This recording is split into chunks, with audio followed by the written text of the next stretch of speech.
now a practical solution. Life in a metro experience, but that comes with the big question mark of experience altogether.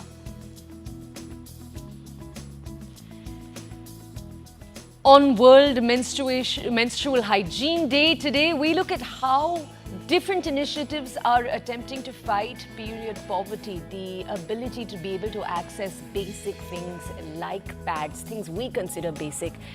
We'll talk to the founder of the Asand Cup. We'll also bring you how it's being celebrated across the country.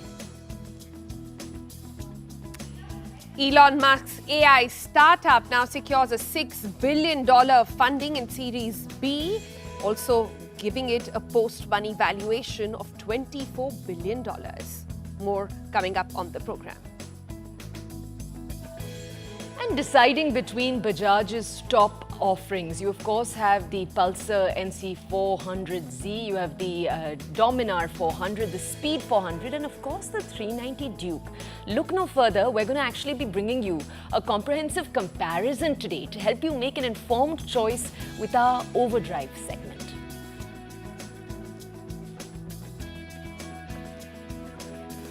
All right, do you also dream of a home, or the house you want, the neighborhood you like, you simply cannot afford? Life in a metro, even with our dream job, our dream life, comes with a rental living, because the houses we want to live in are simply beyond our means. Or sometimes they're just a bad return on investment if you are someone who makes financially sound investments. So what can you actually do? This is a question a lot of young adults are facing today. They have this dream. Some may have found a way out, and we wanted to talk to those people. A way to own a house, but also to make a good investment. So reports now suggest that young adults, in order to fulfill their urge to home or to own a home, are now looking beyond the metros, looking at tier 2 cities. Of course, there is affordability, there is reach, there is also return on investment. So we got in touch with Prop Equity to get us a list of the top 10 tier 2 cities to actually invest in, and this is what the list looks like. Number 1 on that list is actually Ahmedabad.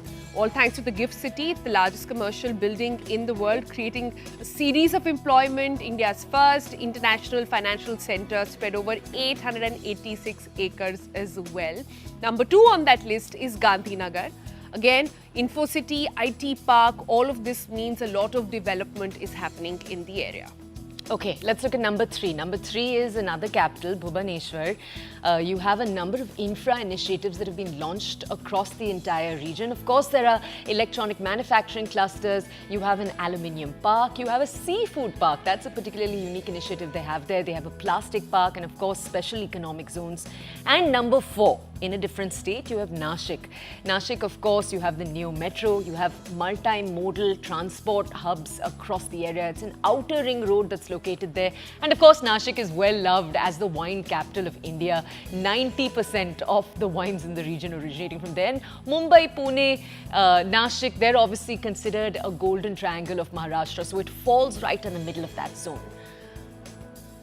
Right. Number 5 on that list is Vadodara. It's the Gujarat refinery of IOC. It's a hub of power equipment, defense aircraft, IT companies as well. Number 6 is Surat, another city sort of greatly known, loved by all women for diamond industry, textile as well. It's also the cleanest city of India at the moment. And also the world's largest office buildings are in there. Okay, and right at number 7, let's tell our audiences a little bit about it. So we'll go over to number 7. Number 7 is Trivandrum. It's the capital, the presence of a techno park, which has 480 companies that have more than 70,500 professionals. Number 8, you of course have Mangalore, one of 5 cities having major port and international airports, one of the largest SEZs, special economic zones, in India. Right. And last 2 on the list are actually Nagpur and Goa. Nagpur, as we all know, there's a massive expressway connectivity that's building there. It's the third largest city in Maharashtra as well. And Goa, no prices for guessing. Everybody now wants to have a home in Goa because there's also a new airport building up. Now, that was the list. And if you see, we also put out the prices of 2 BHK and 3 BHK size houses and apartments. If you had to buy, how much it would cost. So it goes in that order.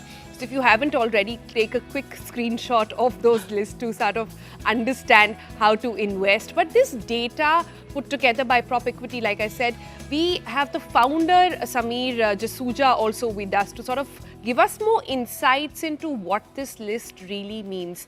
Hi, good morning, Samir. Thanks so much for joining us here on TBC. Now, interesting to see, Samir, that in the list that you guys have put together, the cities that are on top, the top 3 or top 4, not necessarily the ones which have the highest return on property. So that's not the only factor that you looked at. So overall growth seems to be, overall development of the area seems to be driving people to these tier 2 cities. Is that how we're supposed to look at it? Good morning, everybody. Thanks for having us on the show. So, we've looked at various parameters in deriving the top 10 cities of the tier 2 cities of the country. Here, I'd like to highlight that we looked at the top 30 tier 2 cities, and we looked at various parameters like how much is the supply in a city. So, more the supply, the more the weightage. What is the price appreciation? What is the how much challenges that city is facing with respect to completing the projects? Because that's a very important data point that has to be considered. There is absorption, of course, how much sales are happening, and what has come out of ranking all these cities on these parameters is that the growth that is being driven in tier 2 cities is primarily because of two reasons. One is infrastructure development, and the second one is employment generation. And most of the people who are traveling or migrating to tier 1 cities for better job opportunities, and because tier 1 cities over the last 3 years have almost doubled in price points and ticket sizes, they want to look at investing back home, their home where they came from. And they are seeing that there is a lot of development that's happening in those tier 2 cities. India has a plan of making the next 10 tier 2 cities into big metros, like we already have 7 or 8, and internationally, like the US and many other countries have like 30 plus, and China has 30 plus metro cities. So India is gearing up towards that by providing enough infrastructure development over there. Like, for example, I don't know, in India in the last 10 years, the number of airports has grown from 70 to 150. And that's a big growth driver, right? In addition to, making those cities more employable, like you rightly said, the Gandhinagar, for example, take the number 2 city, 608 acres of IT. And just to put it in perspective, Gurgaon Cyber City, which is one of the most famous cyber cities in the country, is only 125 acres. So this is 5 times the size. And, BKC, for example, is one of the largest financial centers in the country, is only about 900 acres. And this is 2/3 that size. Right. So, and Goa, of course, hits the list because it's become the second home capital of the country, and prices have appreciated there a lot. The other thing that I'd like to point out here is that the apartment culture is picking up in these cities, but still right now the plotted development is more in demand, unlike what is the case in tier 1 cities. Okay, Samir, just tell us, because you touched on Goa for a second over there. Everyone, as you said, wants a house in Goa. I just want to ask, is it fair to tell our audiences that Goa is for those who have a higher budget, or would you disagree? No, I would completely agree that they must have a higher budget because it's a second home destination, and people for their second homes want to, want to be able to have a beautiful home. And costs have gone up substantially in Goa. In fact, it's one of the highest appreciating cities in amongst tier 2 cities, and the supply is not that much. There are big land issues over there because of the Portuguese law and so on and so forth. So it is for the top 3 to 4% of the population of the country where they don't really look at a budget. Nobody wants to go and live in a one-bedroom apartment. They want to be either near the sea or near the big beaches over there. So that's why the prices go up over there. So it's not really advisable for somebody to look at Goa with a smaller budget. All right, Sameer, thanks In so fact, much I'd for like to bringing us add over here, perspective. Sonal, DLF is Yeah. planning to launch a villa complex of 62 villas. Each villa is Huh. going to be priced over 50 crores. That's in Goa. That's almost as high as, Well, well, you can look at well. any tier one Right. city. You're right, it is the second home capital of India at the moment. But I wish we had more time. We would have talked to you about the other cities like Lucknow, like Agra, still have great proximity and what happens to them. But that's maybe for another episode. Thanks so much, Sameer, for Sure. joining us Pleasure. with those details.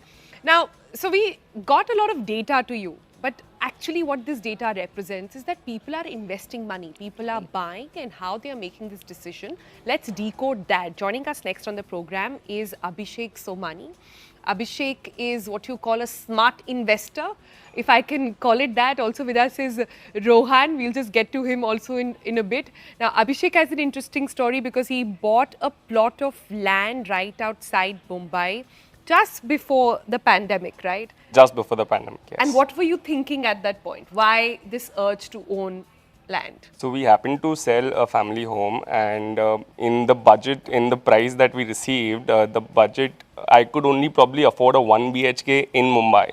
And that did not make sense because we are working so hard. We want something that we can get away to and rejuvenate ourselves. Karjat seemed like a very good destination where land and the value is still growing, and there's ample of land there. And we are into construction ourselves, so we believe that we purchased the land and we wanted to build it ourselves. So in that 1 BHK that you would have got in Mumbai versus what have you built in Karjat? We now own a 3-bed villa with pool and a nice little forest of ourselves. I rest my case. Okay, let's move on very quickly to Rohan. Rohan is with us. Let me just tell our audiences he's been with us this entire time. He's with us in the window. Rohan, hi, good morning. Rohan, your family has a love for the hills and it got you to get a home in Shimla. In Shimla, there's the question of strict domicile laws. But I know some say that those laws are restrictive, but they shouldn't be inhibitive. What are your own views? Tell us the story there.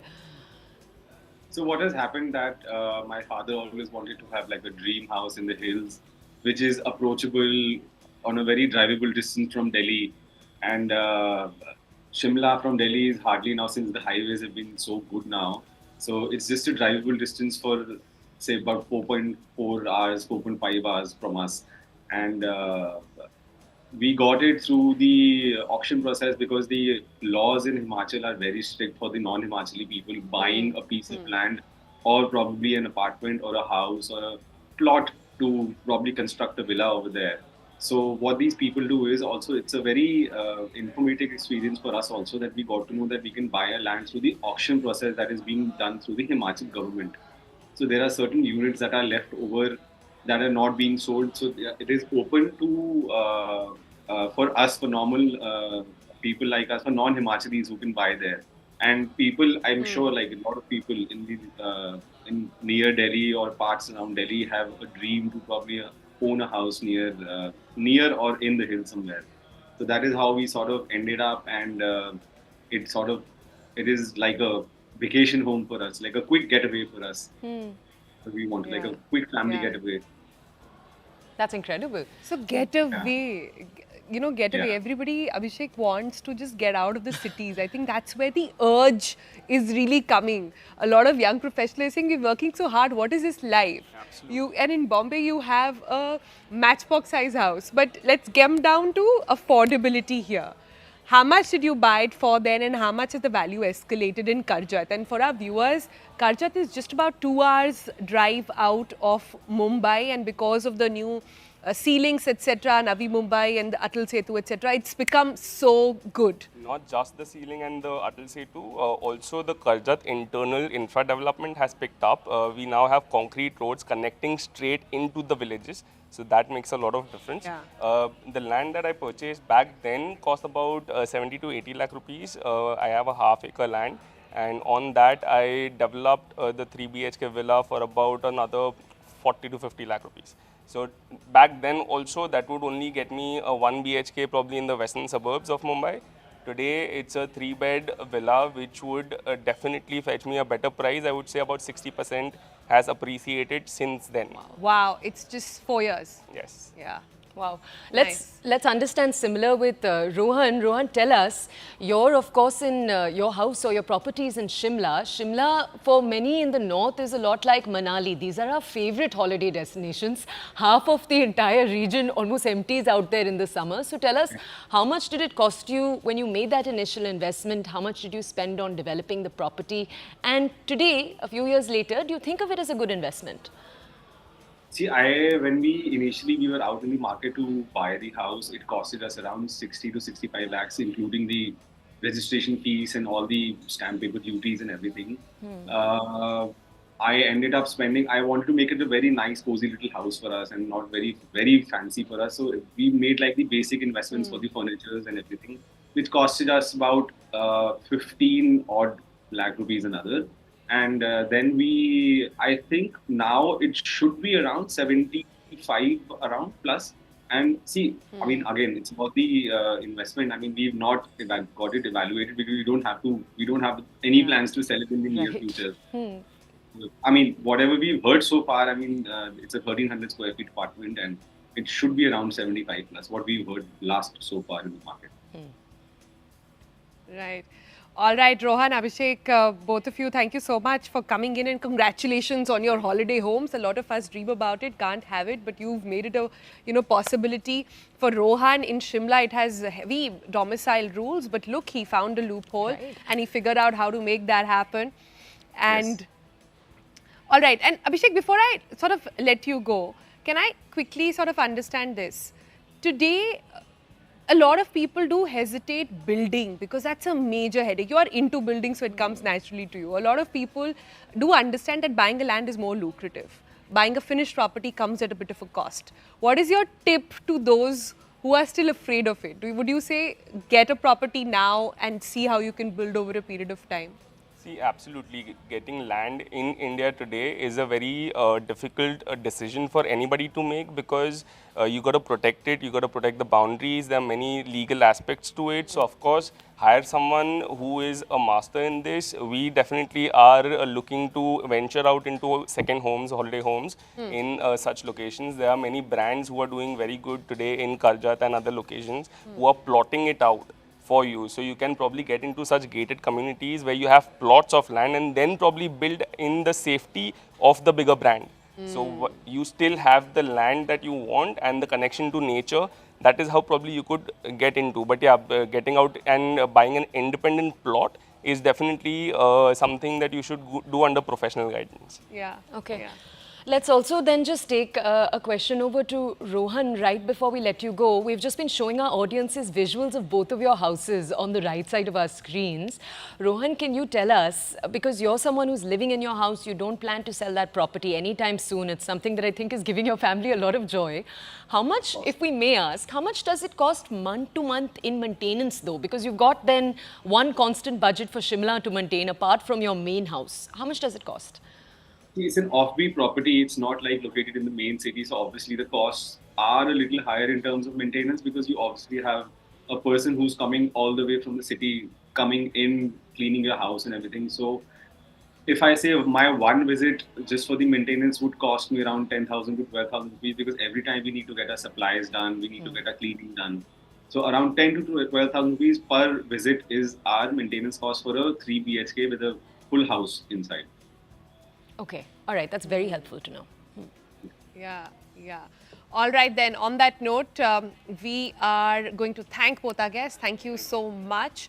And the tip that Abhishek gave us was the tip to maintenance is put it on rent, so that is taken care of and things are working on autopilot and you start getting good yield out of it as well. All right then, we deserve a break after that, Toya. Right. So coming up after this break, let's take a look at all of the stories around the world with our apps. We'll see you in just a few minutes.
Welcome back. It's time on the program to take you through news from India and across the world.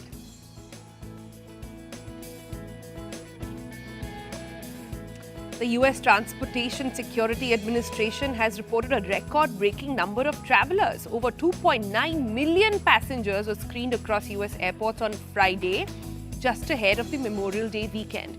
It surpassed the previous record set of last Thanksgiving. Atlanta's airport, the world's busiest, also experienced its busiest days ever, indicating a surge in travel as summer approaches.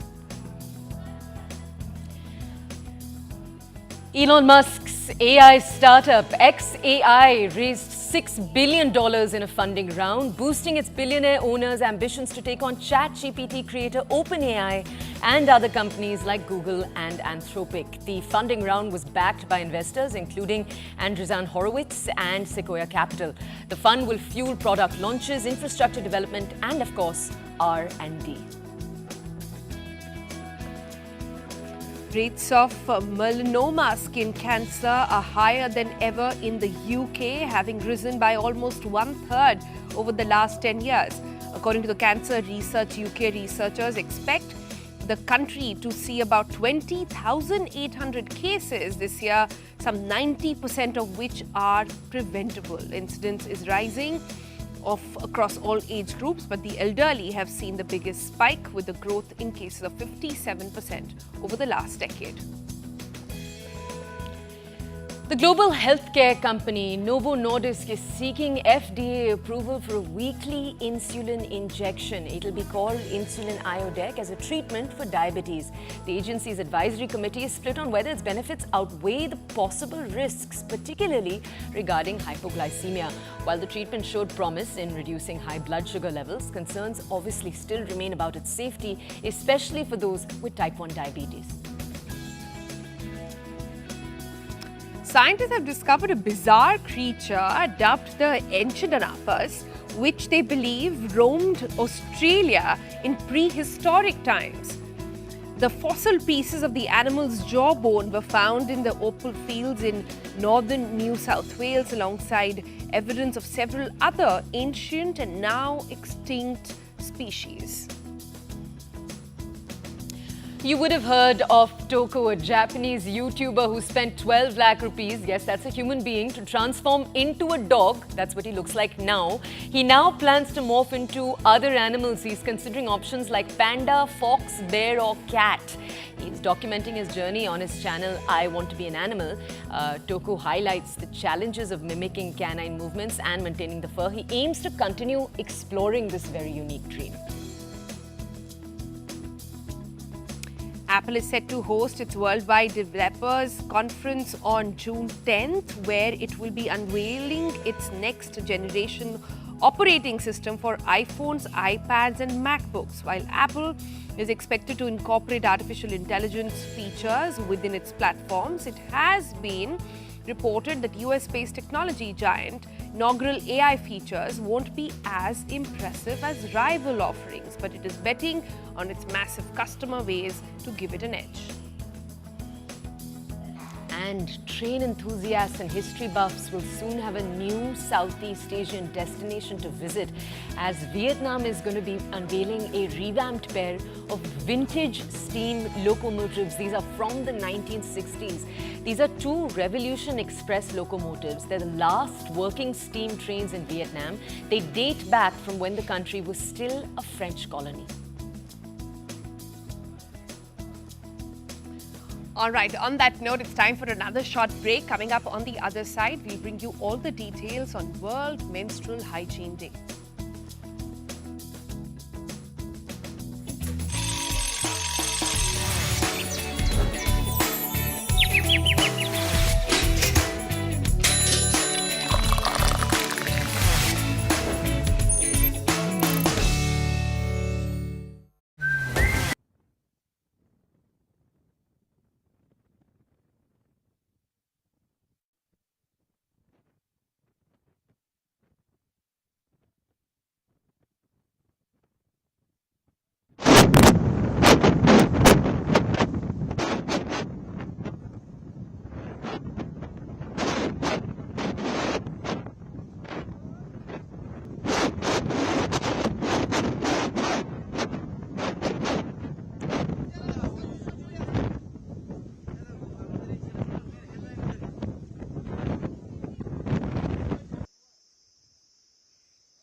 welcome back on the show. Today is World Menstrual Hygiene Day. It's a day that's celebrated with two different goals. Number one, to end the taboo around menstrual health and hygiene, bring us to discuss about it. And number two, to urge leaders to actually prioritize menstrual hygiene management at different levels. Well, we all get periods, women that is, and it is true that we still don't talk about it enough. It's for exactly this reason that now there is a foundation celebrating a full Mahotsav. We are talking about Maharashtra's Muse Foundation celebrating what they call is a Masik Mahotsav. This year, they're celebrating it in 11 countries around the world, and we got you a glimpse.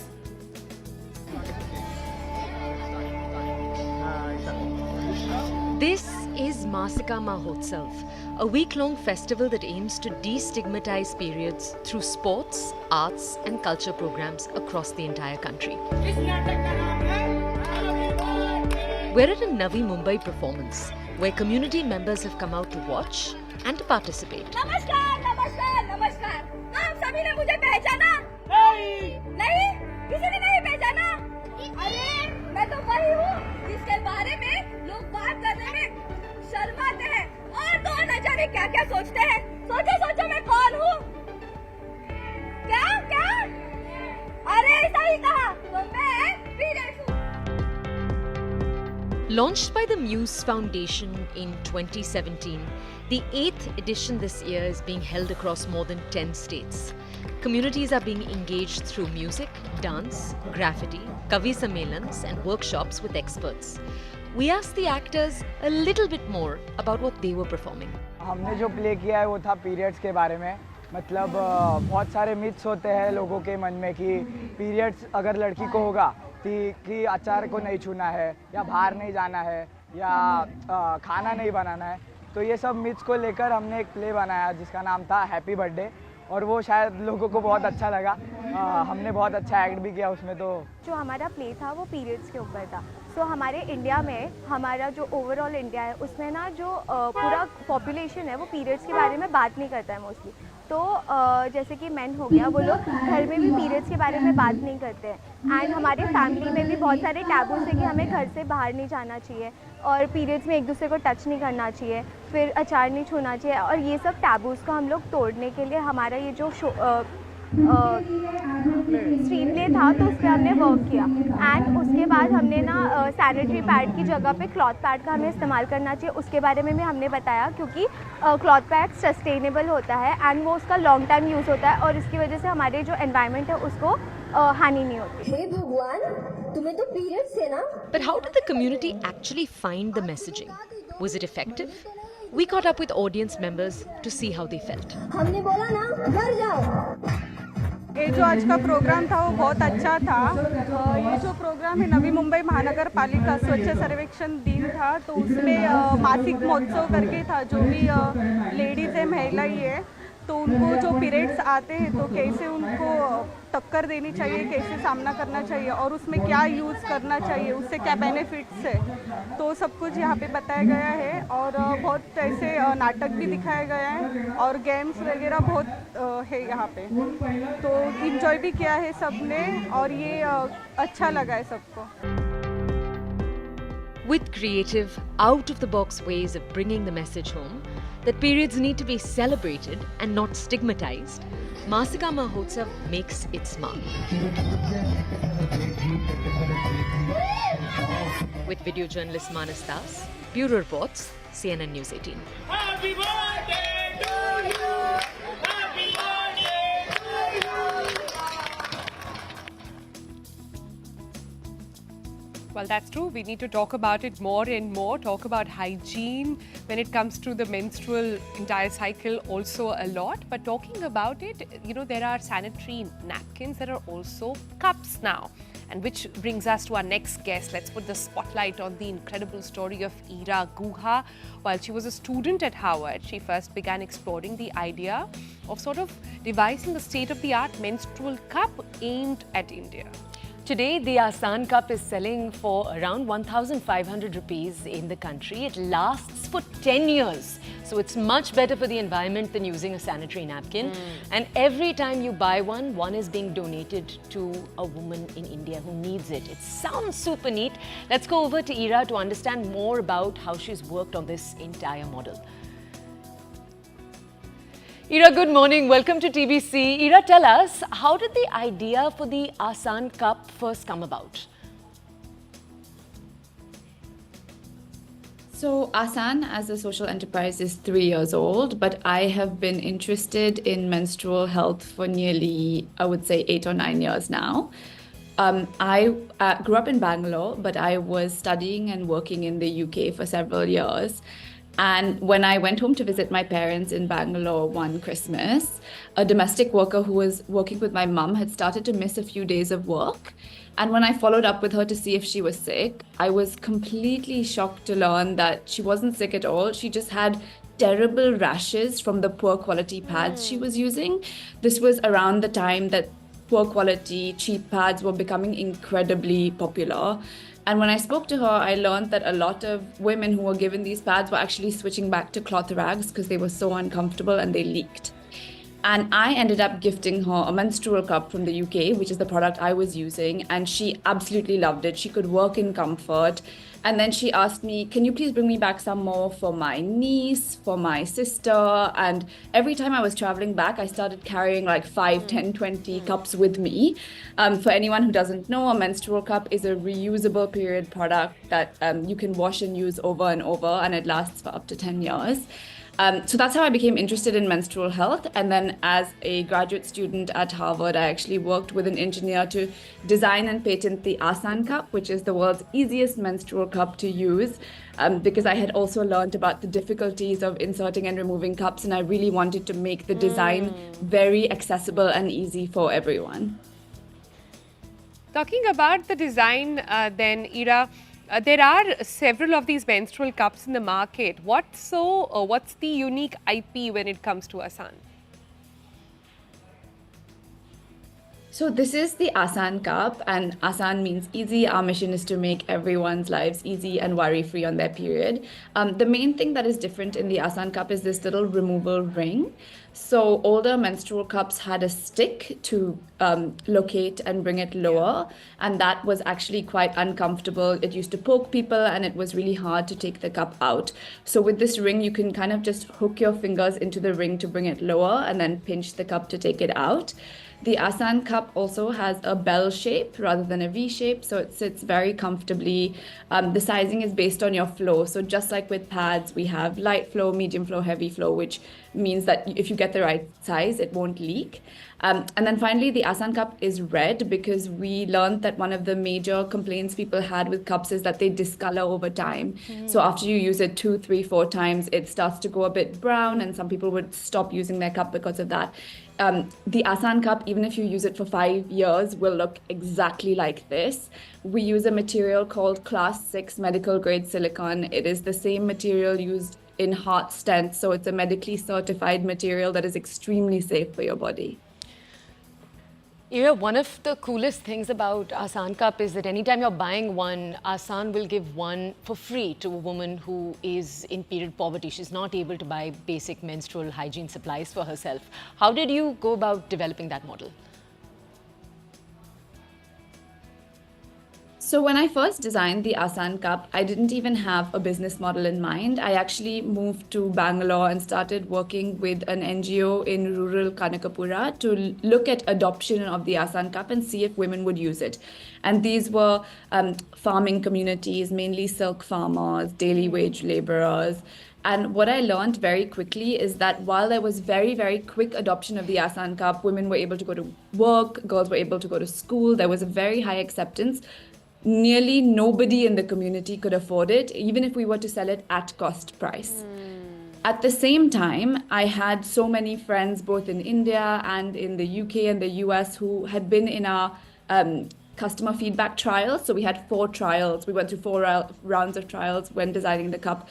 And the feedback they were giving me was, this is so much better than, the highest quality cups that we're using here in the US or the UK. Can you please sell it? Because we would love to buy this from you. And that was when the moment clicked. Actually, there are so many people who can not just afford a high quality menstrual cup, we can even include in the price of that cup the donation, and that's how the 1-for-1 donation model was born. So for every Asan cup we sell, we donate one for free to a woman or girl in rural India who can't access safe period care. Nice. So that's essentially why the price point is how it is, because that's the dilemma even here with urban India. Women who want to use it, the pricing is much higher. So the Asan cup costs approximately 1,800 rupees. You can get it for 1,500 on Amazon. And that is going to be the same as using sanitary pads for just 6 to 8 months, but it'll last you for 10 years. And every time you buy that cup, you're also donating one. With our donations, we partner with very trusted women's health NGOs who have been embedded in rural communities for several decades. And the donation doesn't just include, giving out cups and then not really following up. It includes super detailed education, menstrual health education, training on how to use the cup, and also follow up for at least 6 months. And we don't stop following up with the community until we have at least a 90% adoption rate of the cup. Ira, tell us, when you were developing this product, what were the challenges that you were facing? Because for many, this is sort of a new technology.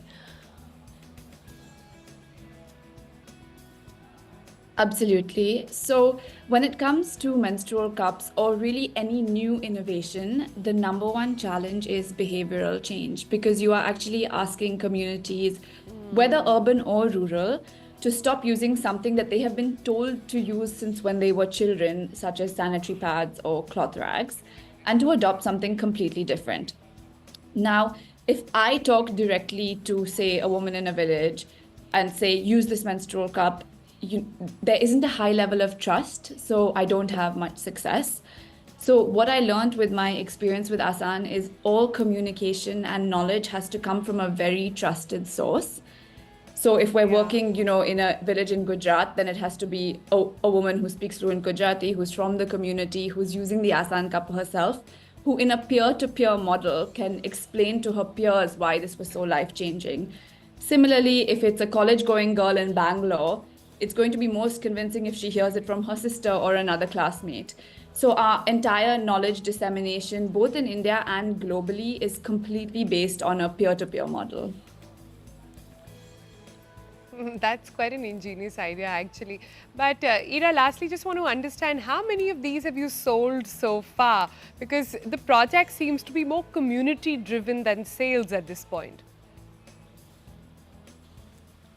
We have about 50,000 Asan cup users, both rural and urban, spread across India. Because we are Bangalore-based, there does happen to be a lot of users in rural Karnataka. But we've also seen incredible uptake in areas around Lucknow and Sitapur in UP. We work with Seva in Gujarat. So we've got projects both in north and south of India. And I don't really think there are any barriers anywhere in India. If you have the right behavioral change model and the right trusted partners doing the education, I think this can work anywhere globally.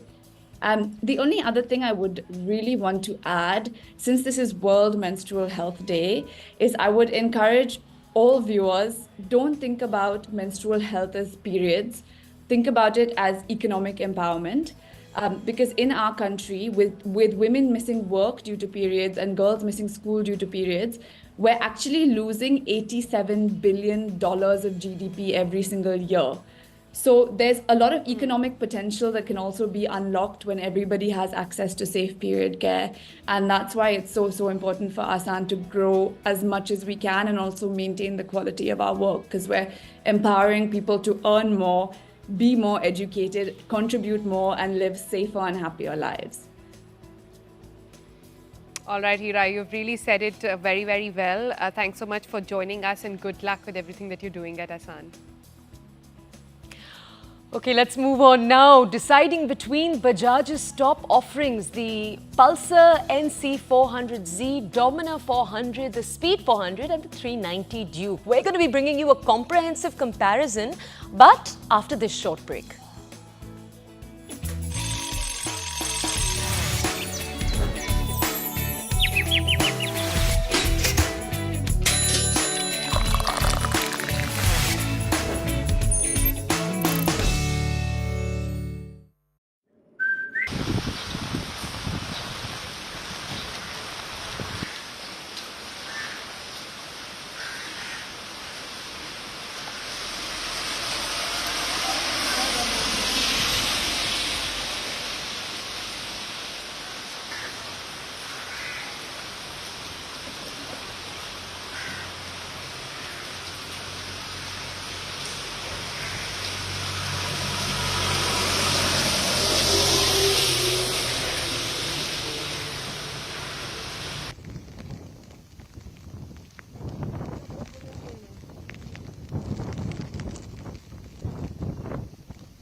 Welcome back, all you Need for Speed junkies. The next segment is for you. Deciding between Bajaj's top offering, the Pulsar NS400Z, the Dominar 400, the Speed 400 and the 390 Duke. Which one should you look? Well, look no further as we get you a comprehensive comparison to help you make an informed choice. From performance and features to pricing and reliability, we break down each model's strengths and weaknesses. That's right. Whether you're a thrill seeker, a corner carver, a city dweller, we've got you covered with this entire breakdown. Discover which Bajaj bike suits your riding style and preferences best. This is Overdrive.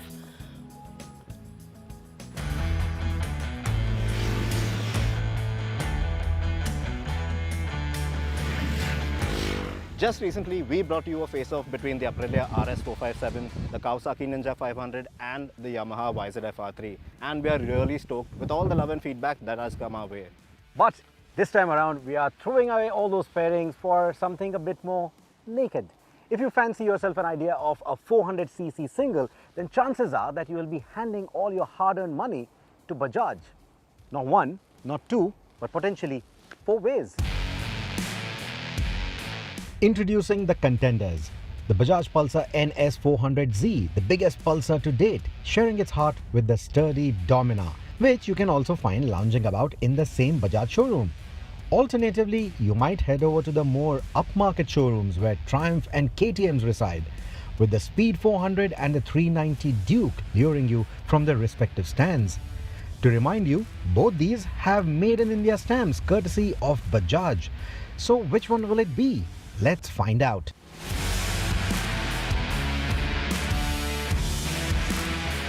The latest from Bajaj stable, the NS400Z might be new but carries a familiar aura of its predecessors.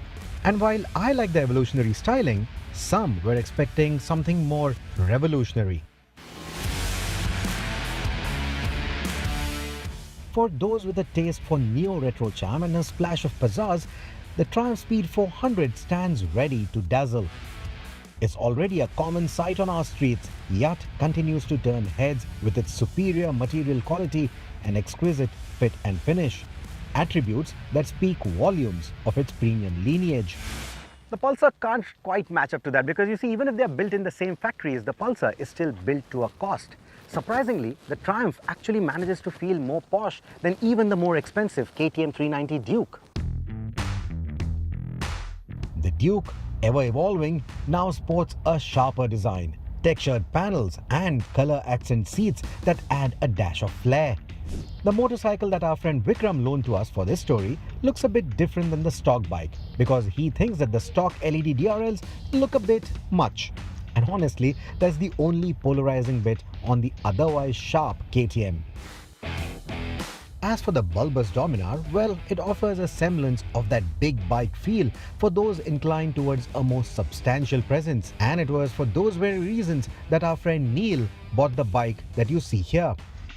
In fact, each of these machines speaks its own ergonomic dialect, and they are as varied as you might expect. For reference, I'm 5'8". Now, the other reasons for Neil to buy the Dominar were its tourer ergonomics, with forward set foot pegs and a lazy rake angle, almost making it a power cruiser in this lineup.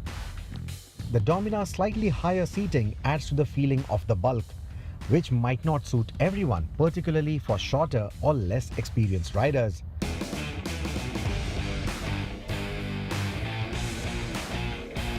The Triumph offers a lower seat height in comparison, but also a nicely sculpted tank and easy foot pegs make it accessible for riders of all sizes, short as well as tall riders. Its low yet wide handlebars ensure a comfortable upright riding posture, effectively masking its 176 kilo weight. The Pulsar seat stands tall at 807mm, potentially requiring some riders to tiptoe. While it may feel top-heavy at first, the rear set yet relaxed foot peg position and familiar NS200 seats offer comfort, especially on longer rides as well. Its sharper 25.2-degree rake angle adds a hint of sportiness compared to the NS200. The Duke has the sportiest posture, with high and rear set foot pegs and a forward-leaning stance, perfect for aggressive riding. Its narrow handlebars and slim tank enhance control while sport riding. but may be taxing during extended riding sessions. It's also the only bike here with adjustable seat height.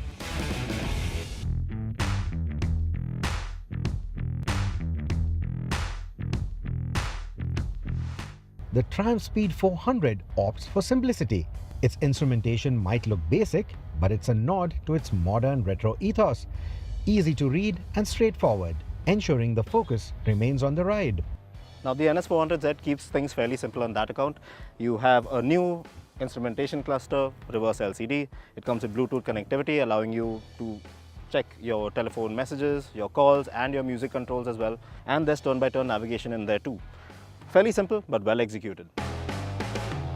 Somewhat matching the RTR in tech, but also with its own flair, the Duke 2 features a colorful TFT screen but opts for simpler, user-friendly graphics. The interface is intuitive, appealing particularly to tech-savvy riders. While all the displays that you see here provide clear readability at day and night, the tech-forward approach of the Duke with a bidirectional quick shifter will likely resonate well with the tech-oriented Gen Z crowd.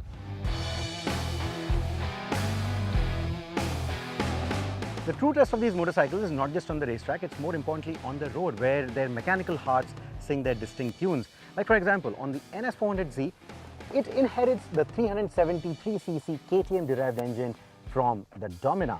It is tuned for a zestier ride though. Like for example, the rear sprocket is a 46 teeth on this one compared to the 45 on the Domina, because this one needs that snappier, quicker acceleration. Then there are the sophisticated electronics, including ride-by-wire and 4 riding modes: road, rain, sport and a unique off-road mode. Cycling through these modes is a bit unintuitive as it needs you to close the throttle even to access the modes menu.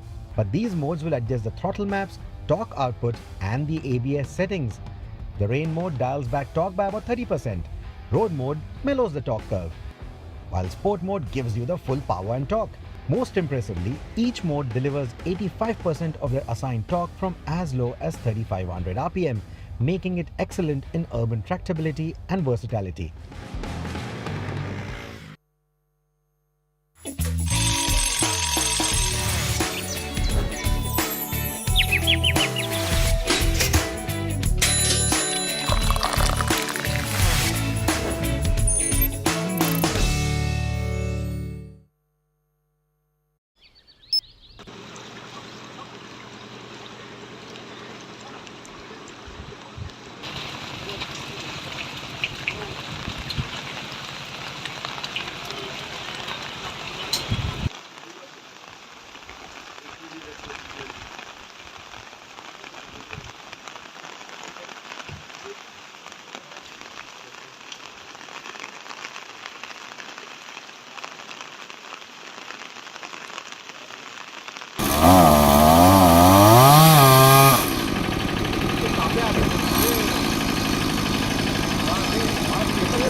Welcome back. Next, we bring you a special section on financial markets powered by Money Control Pro, Money Control's premium destination for investing and business insights.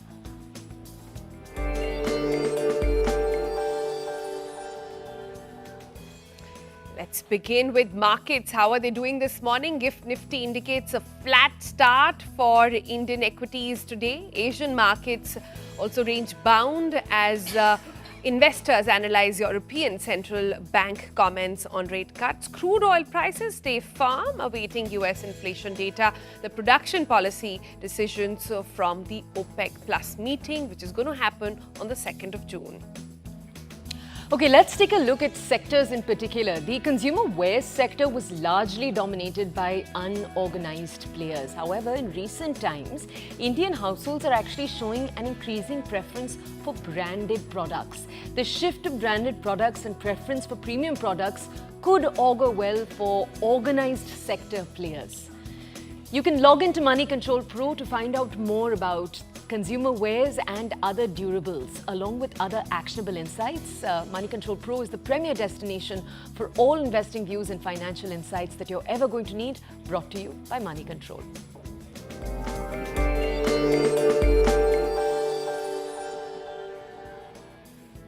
On that note, it's time to say bye-bye. We'll see you again tomorrow morning, 8 o'clock. Till then, please send us all your feedback.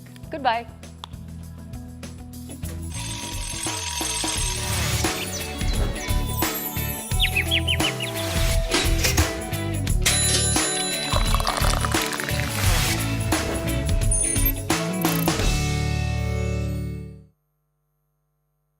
India's #1.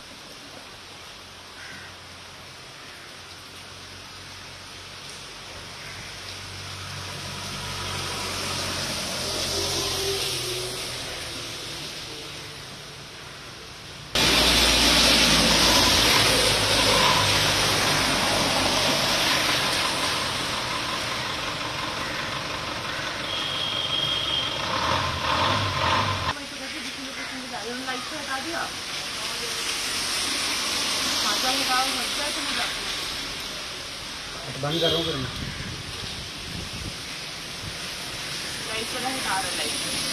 आपको 2-3 minute बाद भी कर देगा।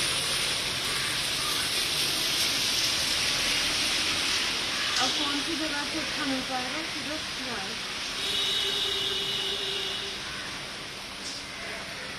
बुद्धू जल्दी सो गए reply नहीं दिया।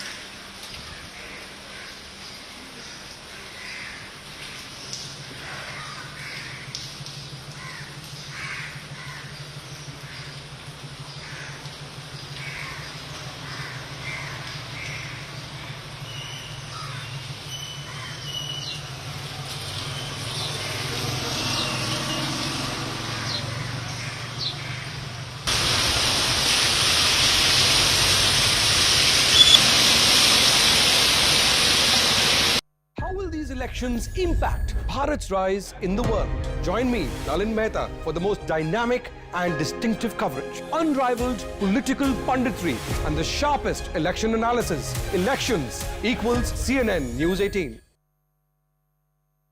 Brought to you by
Hello and a very good morning to all our viewers. You're watching the morning news show on CNN News 18 and I'm Sakshi Singh Litoria, here to take you through all the top headlines from the nation and across the globe over the next 60 minutes. At the top of this segment, we've got some breaking news now coming in.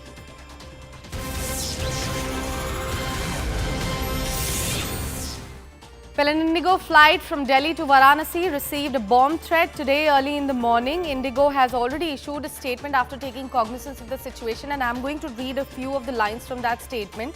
That reads, as all necessary protocols were followed, and in fact the aircraft was taken to a remote bay as per guidelines by the airport security agencies. All the passengers were then safely evacuated via the emergency exits. Now, the flight is currently undergoing an inspection. So that's the statement that has been issued by Indigo as far as the situation of this bomb threat that has been received by the airlines early this morning is concerned. Now, a message of bomb blast at 30 minutes was written on a paper inside the lavatory of the flight, which was then seen by the pilot of the said flight. So that's the update that we have as far as the bomb threat that has been received by Indigo.